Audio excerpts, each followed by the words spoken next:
What I'd like to do, I'd like to share a little story here with you. It's a very tender story. It was sent to me by someone who sends me beautiful things in the mail. And I call it the Teddy story. And I'd like to read this to you, if I can do it without tearing up. And this story illustrates this as well as anything I've ever seen. There's a story many years ago of an elementary school teacher. Her name was Mrs. Thompson. As she stood in front of her 5th grade class on the very first day of school, she told the children a lie. Like most teachers, she looked at her students and said that she loved them all the same. But that was impossible because there in the front row, slumped in his seat, was a little boy named Teddy Stoddard. Mrs. Thompson had watched Teddy the year before and noticed that he didn't play well with the other children, that his clothes were messy and that he constantly needed a bath. Teddy could be unpleasant. It got to the point where Mrs. Thompson would actually take delight in marking his papers with a broad red pen and making bold X's and then putting a big F at the top of his papers. At the school where Mrs. Thompson taught, she was required to review each child's past records, and she put Teddy's off until last. However, when she reviewed his file, she was in for a surprise. Teddy's 1st grade teacher wrote, "Teddy is a bright child with a ready laugh. He does his work neatly and he has good manners. He's a joy to be around." His 2nd grade teacher wrote, "Teddy's an excellent student, well liked by his classmates. But he's troubled because his mother has a terminal illness and life at home must be a struggle."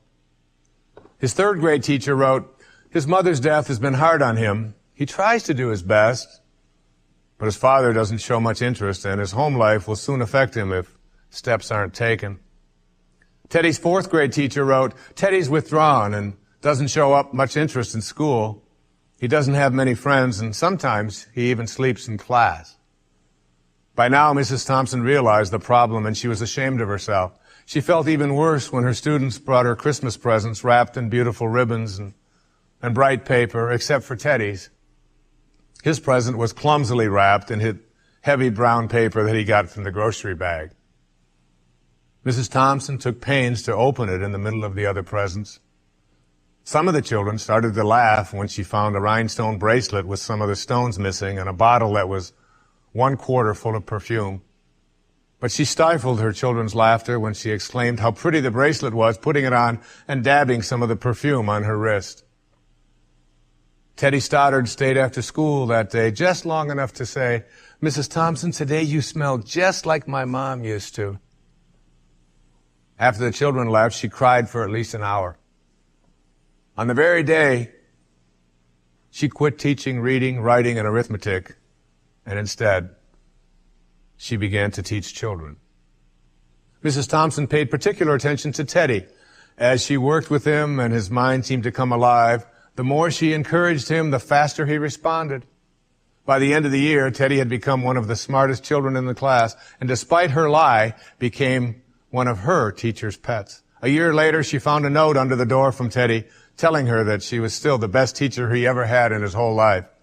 6 years went by before she got another note from Teddy. He then wrote that he had finished high school 3rd in his class, and she was still the best teacher he ever had in his whole life. 4 years after that, she got another letter saying that while things had been tough at times, he stayed in school and stuck with it and would soon graduate from college with the highest of honors. He assured Mrs. Thompson that she was still the very best and favorite teacher he ever had in his whole life. Then 4 more years passed, and yet another letter came.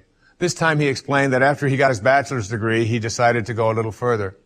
The letter explained that she was still the best and favorite teacher he ever had, but now his name was a little longer. The letter was signed Theodore F. Stoddard, M.D. But the story doesn't end there. You see, there was yet another letter that spring. Teddy said he'd met this girl and was going to be married.